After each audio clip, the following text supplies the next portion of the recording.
ከሰማይ ወረደ፣ ከድንግል ተወለደ፣ ሰው ሆነ። እኛ ባለፍንበት መንገድ ሁሉ አለፈ። ሰርግ ቤት አየነው፣ ለቅሶ ቤት አየነው፣ በሽተኛ ሲጠይቅ አየነው፣ ወንዝ ለወንዝ ሲንከራተት፣ ተራራ ሲወጣ፣ አቀበት ሲወጣ አየነው እግዚአብሔርን። ማንን ለማዳን? ሰውን ለማዳን። ይህን ሁሉ አድርጎ ቀራንዮ ላይ ተሰቅሎ ስጋውን ቆረሰ፣ ደሙን አፈሰሰ፣ እጅ እግሩን ለስረት አፉን ለሐሞት ሰጥቶ አዳነን። ይሄ ሁለተኛው ስጦታ ነው። ባጭሩ ከዚህ በፊት እንደተናገርኩት ሌላውን ፍጥረት ብሉልኝ ጠጡልኝ ብሎ ፈጠረ።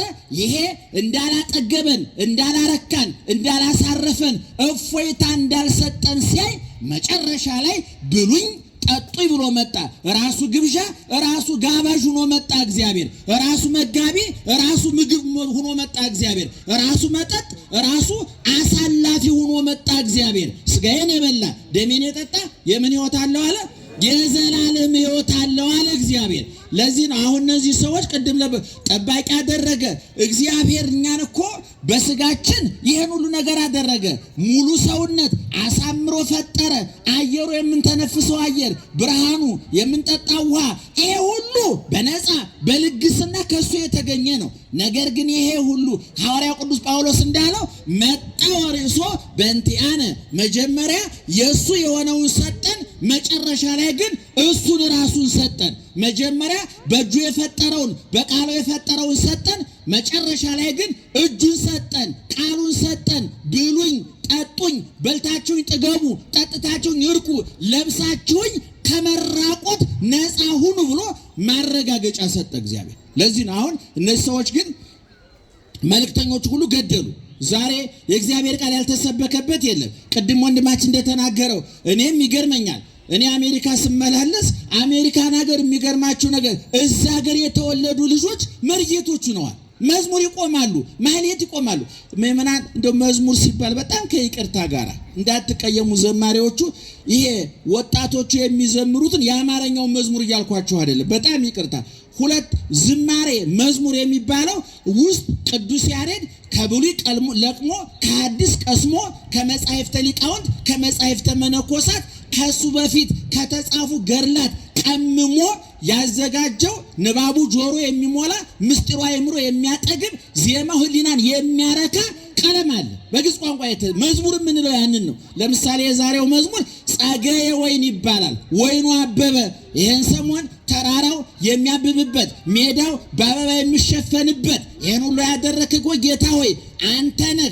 እኛን በጠይም በጥቁር በቀይ ቆዳ ያስዋብክ፣ ምድሩን በተለያየ አበባ የሸፈንክ፣ ዘመናትን የምትቀያይር፣ ክረምቱን አሳልፈ በጋውን ያመጣህ፣ ሌሊቱን አሳልፈ ቀኑን ያመጣህ፣ የጊዜያት ባለቤት፣ ሰማይን በከዋክብት ምድርን በአበባ ያስጌጥ ያሸበረቅ አንተ ነህ ብለን የምናመሰግንበት ዘመኑን ያመጣጠነ ጊዜውን ያመጣጠነ መዝሙር ይዘመራል። እና ዛሬ ቅድም እንደተናገርኩት እግዚአብሔር ለኛ ያላደረገው ነገር የለም፣ ያልተሰበከ ስብከት የለም። በእውነት እንደነ መምህር ነቃ ጥበብ አይነት አንደበተ ርቱዕ ቢናገሩ የማይጠገቡ ያመኑትን ያወቁትን ማስረዳት የሚችሉ እኛ በተለይ እንዲያው እገሌ ወጣ እገሌ ገባ ስንል እጥፍ አድርጎ መካሽ አድርጎ ያስነሳል እግዚአብሔር። እንደነ መምህር ነቃ ጥበብ አይነት፣ እንደነ መምህር ሄኖክ ኃይሌ፣ እንደነ ብርሃኑ አድማስ፣ እንደነ ያረጋል አበጋዝ አይነት እሳት የላሱ ወጣቶች አመጣ እግዚአብሔር። ምስጋና ይገባው ወገኖች። የነዚህ ሁሉ ሰባኪያን መምጣት ጥቅም አለው በጣም። ነገር ግን በሌላ በኩል ደግሞ እየሰማናቸው ነው ወይ? እኔ አሁን ሰሞኑን ስለ ስዕል ውይይት ነበር በየመድረኩ ላይ። የእመቤታችን ስዕል ተቀደደ። ምክንያቱም መጀመሪያ ይችል ስዕል ከመቀደዷ በፊት እሷ የሚነግራት አታ ነው እንጂ ሕሊናዋ ተቀዷል፣ ማንነቷ ተቀዷል፣ ሰብእናዋ ተቀዷል። ማህበረሰቡ ሞራሉ፣ ስነ ምግባሩ፣ ማንነቱ ተቀዷል። ማንነቱ የተቀደደ ሰው ደግሞ ስዕል ቢቀድ አይገርምም። እግዚአብሔር አንጠልጥሎ ሰቅሎ የገደለ የሰው ልጅ ስዕል ቀደደ ተብሎ ሊደነቅ አይገባም። ሰይጣን ሌላም ነገር ያደርጋል። ነገር ግን እኔ ሄኖክ ኃይሌ በዛ በዩቲዩቡ ስለ ስዕል ያስተማረውን ትናንትና በቀደም ነው ሰው የላከልኝ ነው የሰማው። ያን ታዳምጣላችሁ፣ ትሰማላችሁ፣ ትከታተላላችሁ። እናንተ የምትሰሙት ቅርሻቱን ነው። እውነቱን ለመናገር እነዛ ከዚህ ወጥተናል ብለው የሚቀረሹትን ልጆች ለምን ተሰሙቻለ? እኔ ባለፈው ተናግሬያለሁ። ከመስመር የወጣ ፍሬን የበጠሰ መኪና ቀይ መስመር ለምን አለፈ አይባልም። ደህና አደራችሁ። መኪና ሲነዳ ስንት አይነት መብራት ነው ያለው? አይናሞች ስንት አይነት መብራት ነው ያለው? አንደኛ ረጅም አይታየውም በማታጭ ወረብረኝ ስነ ስርዓት ቀይ አለ አይደለም? ቀዩ ምንድነው? ቀይ ሲበራ ምንድነው? ቁም ነው አይደለም? አረንጓዴስ አቤት ሂድ፣ ቢጫስ ተጠንቀቅ ነው አይደለም? አንድ መኪና ቀይ ሲበራ ካልቆመ ምን ይሆናል? ሹፌሩ ይቀጣል አይደለም?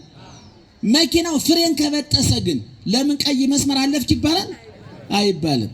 እኔ ፍሬን የበጠሱ ሰዎች ቀይ መስመር ሲያልፉ ጥጊዛቸው አሳልፏቸው እንጂ አትላተሟቸው። እኔ ብዙ ጊዜ ተናግሬያለሁ። እኔ ከነሱ ጋር አፍ የምንካፈትበት የሞራላችንም ዕውቀታችንም ደረጃችንም አይፈቅድልንም። ቁልቁል ወርደን ከ5 ዓመት ሕፃን ጋር አኩኩሉ አንጫወትም። ይሄን በግልጽ መናገር እንፈልጋለን። ነገር ግን ወጣቶቹ አሁን መምህር ነቃጠው የእርሶይቱ ምንድነው? ነቃጠው ነው። ነቃጠበ በሉ እስኪ ጮክ ብላችሁ። እኔ በደንብ ሰምቼዋለሁ አውቀዋለሁኝ። ሲጻፍ እንዴት ነው? በአማርኛ ነው። ነቃጠበ ብላችሁ ጽፋችሁ እስኪ እዛ ውስጥ ያለውን አዳምጡ። እስኪ ሄኖክን ዩቲዩብ ግቡና አዳምጡ። እስኪ እና ያረጋል የሚያስተላልፉትን ትምህርት አዳምጡ። መጽሐፎች እስኪ አሁን እስኪ በጣም ይቅርታ አድርጉልኝ። ያረጋል መጽሐፍ ያነበበ ሰው እጁን ያውጣ እስኪ። እጅ አውጡ። ለካ ይታየኝ ማጨብጭቡልኝ። ረስቸው አንዳንዴ ሞቅ ሲለኝ አለማየቴ ይጠፋብኛልና። እሺ ያነበበ ሰው አለ? እኔ ያነበበ ካለ እሸልማለሁ። በእውነት ማርያምን ምን ሽልማቱ ምንድነው? 5 ብር ቃል ሊሆን ይችላል። እጅ ያወጣ ሰው አለ? የለም። እጅ ያወጣ ሰው አለ? የለም። አሁን መጽሐፍ ላይ ዩቲዩብ ላይ የብርሃን እናት ሄኖክ መጽሐፍ ስለምቤት የብርሃን እናት የሚል ሄኖክ ስለምቤታችን የጻፈው መጽሐፍ አለ። ተተርኳል ዩቲዩብ ላይ ሰምታችሁ ታውቃላችሁ? ምን በወጣችሁ አያችሁ። አንድ ልጅ በጊዜ ዳቦ ካልበላ አፈር ሊበላ ይችላል፣ ቆሻሻ ሊበላ ይችላል። ስለዚህ እኔ እዛ ውስጥ ግቡና እስቲ ማታ የብርሃን እናት የሚለው ተተርኩ በቀደም ሰማሁት። እኔ ጥቂቱን ነው የሰማሁት፣ እንዴት እንደሚጣፍጥ እሱን እየቆራረጣችሁ ብታዳምጡ አይምሯችሁ ያርፋል፣ ጭንቅላታችሁ ይሞላል። ወፍ በበረረ ዘንግ በተወረወረ ኮሽ ባለ ቁጥር አትበረግጉም ወገኖች። አያችሁ ይህን ሁሉ አድርጓል እግዚአብሔር። ትምህርት አልነሳም፣ አስተማሪ አልነሳም። እገሌ ወጣ እገሌ ገባ ስንል እንደና አባ ገብረ ኪዳን አይነት አንዱ በቀኝ ትንታ የሆኑ ሰዎች አመጣ እግዚአብሔር። አዳምጣችኋል ወይ እናንተ? ሰምታችኋል ወይ እናንተ? እነዛን ነው መስማት ያለባችሁ። ሐዋርያ ቅዱስ ጳውሎስ ምን አለ? አንተ ሙሴ መልአክ ከሰማይ መልአክ መጥቶ እንኳን ቢያስተምራችሁ እኛ ካስተማርናችሁ ውጭ እንዳትቀበሉ አለ። መልአኩን አትቀበሉ ማለቱን አይደለም። መልአኩ ከእኔ